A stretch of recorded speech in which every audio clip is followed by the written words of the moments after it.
on va refaire le graphique bien. On a ici ma droite de budget, mais je vais pas la mettre pour l'instant, hein, on va l'oublier. Pour l'instant, voilà, on viendra plus tard. Là, on va essayer de représenter notre courbe d'indifférence. Donc, on a vu qu'elle était décroissante, convexe, qui, quand x tend vers 0, ici, on est à l'infini. Et quand y tend vers 0, x tend vers l'infini, vous voyez, là, ça coupe jamais les axes. C'est toujours asymptotique. Et on sait que c'est convexe, donc ça a cette forme-là. Ça a cette forme de cuve. Et ce qu'on sait, c'est que cette courbe d'indifférence, si on regarde son équation, elle est définie pour un certain niveau d'utilité. Réécrivons, si vous le voulez bien, l'équation de la courbe d'indifférence qu'on avait trouvée tout à l'heure. C'était y égale u sur 2 exposant 2 tiers que multiplie 1 sur racine de x. C'était ça, notre équation. Et en fait, je change de couleur, regardez. En fait, ça dépend du montant de U. Donc ça nous donne, cette courbe, elle est valable pour un montant. On va l'appeler U1, pour un certain montant de satisfaction. Alors, je mets U1, mais vous pourriez mettre, je sais pas, une satisfaction de 10, par exemple. Ça, c'est valable pour une satisfaction de 10.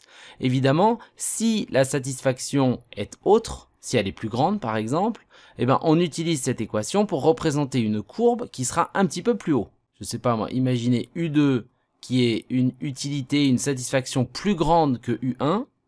Alors, comme pour avoir une satisfaction plus grande, il faut plus de biens X et Y, ça veut dire qu'on va avoir la même courbe. On va avoir la même courbe, mais plus haute cette fois-ci. Vous voyez? Et ici, cette courbe-là correspondra à U2.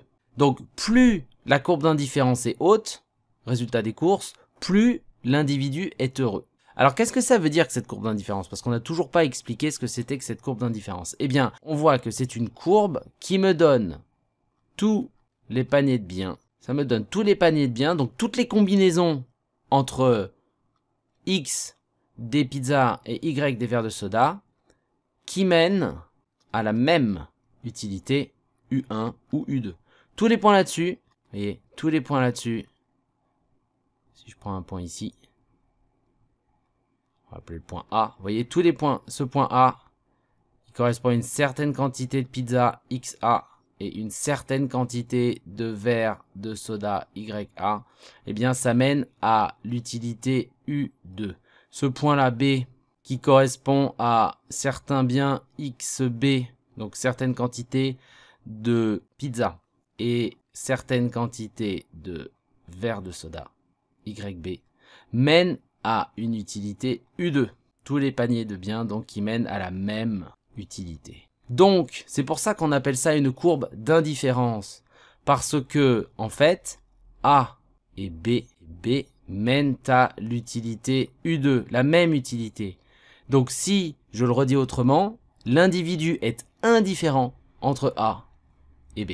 Ça veut dire que si l'individu consommait au point B, ces quantités-là, hein, vous voyez, au point B, l'individu consomme ces quantités-là, et il consomme tout ça de verre de soda, le bien Y. Eh bien, on pourrait lui dire, ok, est-ce que tu voudrais pas consommer plus de verre de soda? Si il accepte de consommer plus de verre de soda, pour rester sur la même satisfaction, eh bien, il va falloir réduire le nombre de pizzas. Parce que, évidemment, comme l'individu, on l'a vu tout à l'heure, l'individu, sa fonction d'utilité, je vous le rappelle, c'est U égale 2. Donc ça, c'est l'utilité. C'est pas la courbe d'indifférence, c'est l'utilité. C'est 2x, 1 tiers, y, 2 tiers. Donc, si il consomme un certain niveau ici de pizza, mais que vous lui proposez d'augmenter ici les verres de soda, dans ce cas-là, il va rester donc sur cette quantité-là de pizza, vous voyez? Et si vous lui demandez de consommer plus de verres de soda, ça veut dire qu'il peut avoir plus en tout. Donc forcément, il est plus heureux qu'avant. Il est forcément plus heureux qu'avant. Donc en fait, ici, s'il conserve les mêmes quantités de pizza, mais plus de quantité de soda, eh ben, il va arriver sur une courbe qui représente une utilité encore plus grande, U3. Et U3 est supérieur à U2 qui est encore plus satisfaisant que U1. Vous voyez, plus on avance en haut à droite du graphique, plus j'augmente les quantités d'un bien et les quantités de l'autre bien, ou les quantités d'un bien sachant que l'autre bien ne bouge pas, et bien plus l'individu est content parce qu'en fait plus au total il consomme. Et plus il consomme, plus il est heureux. Donc si je veux représenter, en fait si je veux avoir une représentation de tous les paniers qui mènent à la même utilité, hein, je le souligne, je le répète ici, c'était la même utilité, eh bien ça veut dire que si l'on considère que l'individu consomme plus de biens ici, Y, c'est-à-dire plus de verres de soda, eh bien pour qu'il soit à la même utilité et pas sur une utilité plus haute, il faut forcément qu'il réduise ici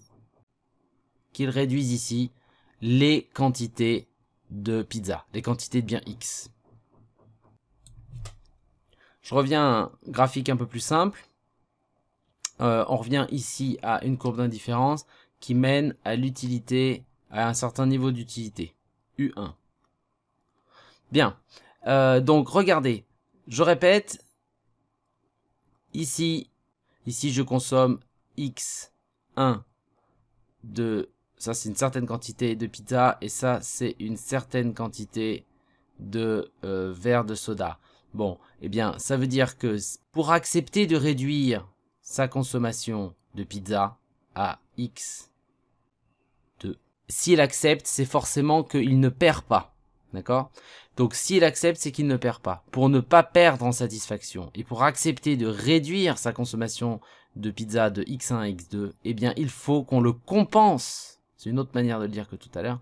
Il faut qu'on compense cette baisse de consommation de pizza par une hausse de la consommation de verre de soda pour que l'individu soit indifférent entre A et B. Et ça, c'est très important de pouvoir lister tous les points pour lesquels, toutes les combinaisons pour lesquelles l'individu est indifférent. L'individu, si on lui propose X1, Y1 ou X2, Y2, en fait, c'est le point A. Ça, c'est le point A. Et ça, c'est le point B. Eh bien, l'individu, bon, bah, il est indifférent entre X1, Y1 ou X2, Y2. Vous voyez, vous arrivez au magasin et vous dites, voilà, je voudrais consommer, mettons, 5 pizzas et 2 verres de soda. C'est un exemple qui ne correspond pas aux chiffres hein, de la formulation mathématique, mais c'est juste pour le cours, pour que vous compreniez. Bon, imaginez que l'individu, il a pris 5 tranches de pizza et il a pris 2 verres de soda. Et puis, en fait, le restaurant lui dit, ah bah écoutez, je suis désolé, mais en fait, on n'a plus 5 tranches de pizza. On est à court, on a eu un problème. En fait, on ne peut vous en donner que 4. Mais par contre, on vous fait cadeau d'un certain nombre de verres de soda en échange. Combien de verres de soda vous êtes prêt à accepter? Donc, plus combien? Combien de verres de soda vous êtes prêt à accepter? D'où le point d'interrogation. Si jamais on baissait, en fait, le nombre de pizzas, de tranches de pizza, de 4 à 5. On ne peut pas vous donner 5, on vous donne que 4. Mais par contre, on est d'accord pour vous compenser par des verres de soda. L'individu dirait, bah voilà, je sais pas, moi je suis d'accord pour prendre, je sais pas, moi, mettons plus 3 verres de soda en plus, vous voyez. Et le passage de A à B se ferait comme ça. Moins 1 ici, et par exemple, plus 3 ici. Donc cette courbe d'indifférence, ça me permet de savoir quel est le taux d'échange entre les deux biens, à chaque moment, de la consommation de l'individu, qui mène à la même satisfaction. Retrouvez mon nouveau programme de cours sur la microéconomie du consommateur. Pas besoin d'avoir des connaissances, on résout directement un exercice type et je fais les rappels pertinents au passage.